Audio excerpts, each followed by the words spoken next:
I walked into the living room that morning, holding Ryan's favorite coffee mug. The steam rose from the hot drink, and I smiled, thinking it would be a nice surprise to start our weekend. The mug had a funny saying on it, "World's okayest husband." I had picked it out for him last Christmas as a joke. The smell of fresh coffee filled the air. But as I turned the corner, my heart stopped. There on the couch, the one I had designed and covered with fabric myself during the lockdown, sat Ryan, my husband of 8 years. He was kissing Claire passionately. Claire, my best friend, the one I shared all my secrets with. The mug slipped from my hand and shattered on the hardwood floor. Pieces flew everywhere, like my world breaking apart. Coffee splashed on the ground. The noise made them pull away. Ryan looked up, his eyes wide with surprise. Claire's face turned red, her lips still wet from the kiss. Silence filled the room, heavy and thick. Ryan straightened his shirt, the one I had ironed for him just yesterday. Claire fixed her hair but wouldn't look at me. "You weren't supposed to find out like this," Ryan said coldly. There was no sorry in his voice, just irritation, like I had ruined his moment. My chest tightened, but I stood there, trying to breathe. How could this be real? My husband and my best friend. Betrayal hit me like a wave. I stood frozen as the truth sank in deeper. Ryan got up from the couch, smoothing his clothes. "Ella, we didn't plan this," he said, his words stumbling out. "It's been going on for 6 months. I was going to tell you after the holidays." 6 months. That meant every time Claire and I had girls' night, laughing over wine and talking about our lives, it was all fake. She knew about this the whole time. And Ryan's work trips, where he came home with short stories and a faraway look in his eyes, those were lies too. They had been sneaking around behind my back. The 2 people I trusted most in the world had stabbed me in the heart. Claire finally lifted her head, her eyes wet with tears that looked forced. She avoided my gaze at first, then muttered, "We didn't mean to fall in love." As if that made it okay. As if love excused breaking my trust and destroying my life. My world felt like it was crumbling. Memories flashed, vacations together, holidays, late-night talks. All tainted now. I wanted to scream, but the shock held me back. How had I missed the signs? The late texts, the secret smiles. It all made sense now, and it hurt so much. I didn't yell or throw things. Instead, I just listened to their weak excuses, nodding slowly.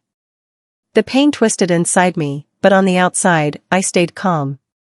That quiet scared them more than any rage could. Ryan shifted uncomfortably, and Claire fidgeted with her hands. I turned away without a word and walked to our bedroom. It didn't feel like ours anymore. I locked the door behind me, the sound echoing like a final click. Inside, I sat on the bed, my mind racing. I pulled out my phone and deleted our shared calendar. All those reminders of dates and anniversaries vanished with a few taps. They meant nothing now. But as I did it, plans started forming in my head. Quiet plans. Revenge wasn't about making noise, it was about being smart. I stared at my reflection in the mirror on the wall. My eyes looked tired, but determined. "Fine," I whispered to myself. "Let's see who wins in the end." The words felt like a promise. They thought they had hurt me and gotten away with it. But I would show them. Step by step, I would build my way back up and make them pay. The storm inside me was silent, but it was building strong. By evening, Ryan knocked softly on the bedroom door. "Ella, please," he said, his voice cracking like he was crying. "I didn't want to hurt you like this." It sounded fake, like the times he had forgotten our anniversary and acted sorry later. I opened the door just a little, seeing Claire standing back in the hallway, looking like a shadow full of guilt. He talked more, saying he still cared about me, but it was all empty words. Later that night, my phone buzzed. It was a text from Claire, "Please be happy for us. We never wanted to cause pain." I stared at the screen, anger bubbling up. How dare she? We had been friends for years, and now this. I almost deleted it right away, but then I thought better. I took a screenshot instead and saved it to a new folder on my cloud drive. I named the folder Evidence. Let them think I was too broken to fight back. Those screenshots would be my secret weapon. I would collect more, build a case. They had no idea what was coming. My calm was my power now. The next few days felt like a blur as I started sorting through our life together. I handled most of our money because Ryan always said he hated dealing with numbers. So, I dove into the bank statements and bills. At first, it was just to organize things, but soon red flags popped up everywhere. Small transfers at the start, then bigger ones. All adding up to nearly $40,000. The money went to an account tied to Claire's new boutique consulting business. Our savings, the money we had set aside for a down payment on a bigger house or emergencies, had been stolen to fund their secret dates and plans. My blood ran hot with anger, but I kept my face straight.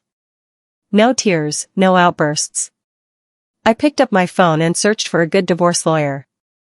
I had looked up a few names quietly the night before. I need a consultation, I told the one I chose, keeping my voice steady and low. Make it discreet. She agreed to meet soon. As I hung up, I felt a spark of control returning. They thought they could take everything from me. But I was just getting started. The financial betrayal was the proof I needed. To keep Ryan and Claire off guard, I pretended to accept what happened. We met for coffee one day. They insisted on it foreclosure. I forced some tears and acted like I was defeated. I get it, I said, my voice shaky on purpose. People change. I'll sign whatever papers you need when the time comes. Ryan looked relieved, even patting my hand like I was a kid. Claire smiled like we were still friends, saying how brave I was. Inside, I was boiling, but they bought the act. It made them underestimate me, thinking I was too hurt to fight. That was exactly what I wanted. That night, my lawyer emailed me, found something interesting in his accounts. Call me. My heart raced as I read it. What could it be? More secrets? I replied right away, setting up a call. The game was on, and they had no clue. I lay in bed, staring at the ceiling, planning my next moves. Pretending to be weak would give me the edge. Soon, they would see the real me, the one who wouldn't let this slide. I met my lawyer in her office the next day. It was a plain room, full of files and legal books. She slid some papers across the desk. Ryan has been hiding assets, she explained. There's an investment account under a fake LLC. And get this, it's registered partly in your name, without you knowing. That's tax fraud. I leaned forward, reading the details. Ryan had always bragged about his smart investments in marketing. Now, those would bite him back. The account had money he had hidden from me, probably to fund his new life with Claire. Using my name without telling me? That was illegal and stupid. The lawyer grinned. We can use this. It gives us leverage for the divorce, the house, savings, even alimony if we play it right. I nodded, feeling a rush of power. This was gold. Ryan thought he was clever, but he had left a trail. Now, I had the tools to take back what was mine. As I left the office, I felt stronger. The hidden assets were his mistake, and they would be his downfall. I kept playing the role of the sad, broken wife. When Claire mentioned their wedding plans in a casual text, I even offered to help. If you need ideas for flowers or anything, let me know, I wrote back. She replied quickly, that's so mature of you, Ella. You're handling this like a queen. Her words made me sick, but I smiled at my phone. Let her think that. The rage built inside me, but I held it in. Viewers of my story later would feel that same anger bubbling up. Meanwhile, I quietly ordered a custom-made gift online. It was a framed photo from a vacation we all took years ago, the three of us smiling like nothing was wrong. But I added a special twist that I would reveal later. It cost a bit, but it was worth it. Ryan and Claire relaxed around me, sharing little details about their big day. They had no idea I was gathering more evidence every time. Screenshots of texts, notes on conversations. My evidence folder grew. The act was hard, but it fueled me. Soon, the fool would be them, not me. A month later, the wedding invitation came in the mail. It was fancy, with gold edges and pretty writing. Ryan and Claire's special day, it said. I scanned the guest list, and there it was, Ella, guest of honor. My stomach twisted. It was a mean joke, hidden as being nice. They thought I would stay away or break down. The nerve of it sent chills through me. How could they mock me like this after what they did? I held the card, my hand steady. Part of me wanted to rip it up, but instead, I filled out the RSVP.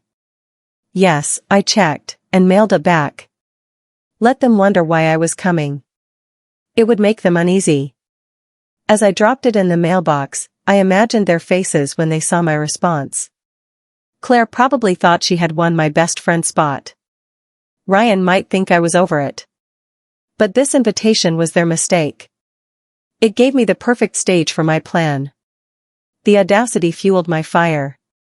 They had no idea the shivers down the audience's spine would turn into cheers for me.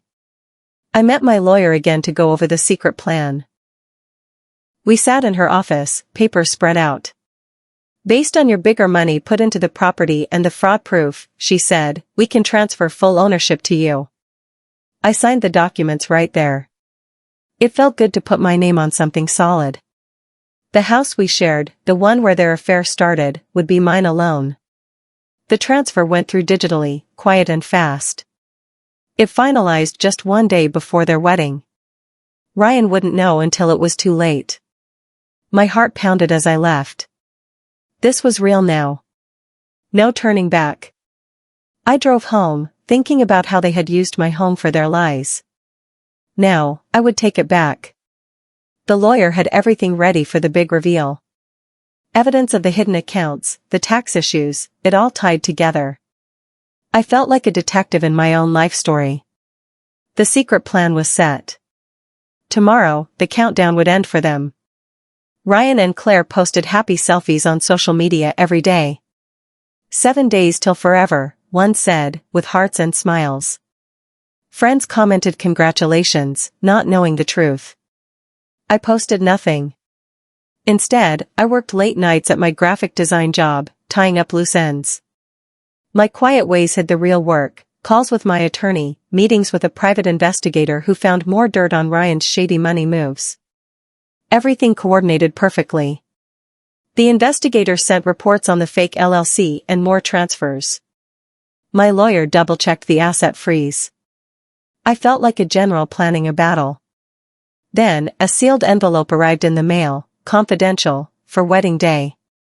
I tucked it into my bag, my pulse quickening. It held the final papers. As I lay in bed that night, I scrolled through their posts one last time. Their joy was fake, built on my pain. But my calm was real. The countdown was on for them, not me. Soon, forever would mean something very different. I showed up at the rehearsal dinner looking my best. I wore a sleek white dress that hugged my figure, turning heads as I walked in. Whispers spread through the guests, is that the ex-wife? Claire's smile dropped for a second, irritation in her eyes. Ryan greeted me with a stiff hug, pretending to be nice, but I saw the worry in his face. He knew something felt off, even if he couldn't say what. The dinner went on with toasts and laughs. The best man stood up during speeches and joked, imagine if this turns into a revenge movie. Everyone chuckled, thinking it was funny. But I didn't laugh. I just smiled quietly, sipping my wine. If only they knew how right he was. Claire pulled me aside later. Thanks for coming, Ella. It means a lot. Her words dripped with fake sweetness. I nodded, keeping my cool. Inside, the plan ticked like a clock. The unease in the room built suspense. Tomorrow would be the real show. The night before the wedding, I was alone in my new apartment. I had moved out weeks ago, leaving the old house behind for now. I opened my email, and there it was, Confirmation from my lawyer that Ryan's assets were frozen for investigation. Everything's in motion, the message said. I breathed a sigh of relief. The tax fraud, the hidden money, all coming to light. I sat at my desk and wrote a simple note, for the bride and groom. I folded it neatly and put it with the sealed envelope. My hands didn't shake. The plan was ready. As I got ready for bed, I thought about the next day. Their big moment would be mine too. The betrayal still hurt, but turning it into strength felt better. I slept soundly, dreaming of justice. The night before was calm for me, but a storm for them. At the wedding reception the next day, music played and people danced. I waited for the right time, then approached the head table with my elegant box. My gift for you, I said sweetly, handing it over. Ryan and Claire smiled, thinking it was nice. Guests watched as they opened it. Inside was the framed photo of the three of us from that old vacation, all smiling. But attached to it was the title deed to our old house, now in my name only. Claire's eyes grew wide as she read it. What is this? She whispered. Ryan's face turned pale. Guests nearby gasped, leaning in to see. The room buzzed with confusion. They realized what it meant. The house where their affair began was no longer theirs. I stood there, watching the shock spread. The gift was perfect, sweet on the outside, sharp on the inside. Their happy day was cracking. Before they could say more, I stepped to the DJ and took the microphone. The music stopped, and eyes turned to me. Since my husband and my best friend started their love story in my house, I said calmly, my voice clear over the speakers, it's only fair they know, they don't live there anymore. The crowd froze. Phones came out, recording the moment. Claire dropped her bouquet, her face white. Ryan stood up, sputtering, Ella, what are you doing? But it was too late. Whispers turned to murmurs. Then, security walked in, men I had hired through my lawyer. They carried papers, looking serious. The room went silent, everyone waiting. My heart pounded, but I stayed steady. This was the public reveal they deserved. Their betrayal had been hidden, mine would be out in the open. The freeze in the air was thick with shock. The security handed the papers to my lawyer, who stepped forward and served Ryan right there. Divorce finalized, she announced. Assets seized, and notice of tax investigation for the fraudulent LLC. Claire's face lost all color, her hands shaking. Ryan grabbed the documents, his eyes scanning wildly. This can't be real, he muttered. The guests whispered louder now, some shocked, others nodding like they suspected something. The tax fraud, the hidden accounts, it all came crashing down. I had filed the divorce quietly weeks ago, using the evidence to speed it up. I smiled faintly at them.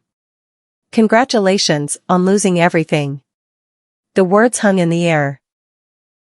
Claire burst into tears, and Ryan looked defeated. Their perfect day was ruined, just like they had ruined my life. The legal bombshell exploded, and I stood tall in the aftermath. By the end of the night, guests' videos of the scene spread like wildfire on social media. Bride and groom exposed at their own wedding, one caption said. It trended overnight, with hashtags like #weddingfail and #revengeservedcold. People shared and commented, calling it epic karma. I went offline, turning off my phone to avoid the chaos. But the next morning, my inbox had an email from a reporter, "We'd love your comment on the viral wedding drama." I ignored it for now, letting the story grow on its own. Ryan and Claire's big day became a joke online. Memes popped up, and news sites picked it up. I stayed quiet, watching from afar. The viral moment was sweet revenge. They had hurt me in private, now the world knew their shame. In the days after, the fallout hit hard. Ryan lost his marketing job because of the financial misconduct news. His boss cited the scandal as bad for the company. Claire's business fell apart too, investors pulled out after the bad press, and clients left. Debt piled up for them. Meanwhile, I quietly moved to a new apartment, fresh and mine alone. Online, my name trended as #weddingrevenge queen. Strangers sent support messages, calling me strong. It felt good, but I focused on healing. Then, Ryan texted, "We need to talk." I stared at the screen, knowing what was coming. The fallout was just starting for them, but for me, it was a new beginning. Ryan showed up at my door a few days later, looking worn out. "Ella, I made a mistake," he begged. "Please forgive me. We can fix this." His eyes were red, like he hadn't slept. Claire wasn't with him, maybe she had left already. I let him talk, crossing my arms. He went on about how sorry he was, how he never meant to hurt me. It was all the same fake words from before. Finally, I cut him off. "I forgave you already," I said. "That's what that wedding gift was for." His face fell. He tried to text more as he left, but I blocked him mid-message. No more chances. The pathetic apology was the end for us. I closed the door, feeling free. Inspired by everything, I started a YouTube channel called Reclaiming Myself. It was about my healing, my journey, and tips on financial independence. My first video was When Betrayal Becomes Freedom. I shared my story without names at first, focusing on lessons like spotting red flags and protecting your money. The video blew up, hitting 2 million views in a week. Comments poured in, "You're my hero," and "This helped me leave a bad relationship." It felt amazing to turn pain into help for others. Subscribers grew fast, and I planned more content. The rebuild was on. Ryan faced big tax penalties from the investigation. The fake LLC crumbled under review, and he owed thousands. Claire sank in debt, her business gone. They got evicted from their rental, the same property I now own through legal wins. A letter came to me, foreclosure notice, tenant default. It was poetic justice. They had nowhere to go, their lives in ruins. I felt no pity, just closure. The reckoning had come, and they paid the price. In a sweet twist, I bought the foreclosed home anonymously. It was our old place, where their betrayal started. I renovated it into a women's empowerment studio, with classes on self-worth and finance. Bright paint, cozy rooms, it became a space for healing. The local paper ran a story, from betrayed wife to business owner. It spread, bringing more people to the studio. The irony tasted good. They destroyed it, I rebuilt it better. I went viral again, this time for my message of strength. Podcasts and panels invited me to talk about self-worth and empowerment. I shared tips on spotting betrayal and standing strong. Audiences loved it, clapping at my stories. The public redemption felt right. From pain to purpose, I inspired others. In one panel Q&A, someone asked, "Would you ever take him back?" The room went quiet. I answered calmly, "No. Because the best revenge is living beautifully." Cheers erupted. I finally felt at peace, strong, independent, unstoppable. Later, I opened fan mail. A young woman wrote, "You gave me courage to leave my cheating fiancé." It warmed my heart. My story helped others break free. Months later, Ryan and Claire's marriage ended in bankruptcy and bitterness. They split, blaming each other. I drove past my old house, now the studio, filled with laughter and success. Women learned and grew there, just like I had. In my latest YouTube Storytime video, I ended with, "He left me for my best friend. I gave them a wedding gift they'll never forget, freedom. Mine." The screen faded out on my empowering smile. Life was mine now, bright and full.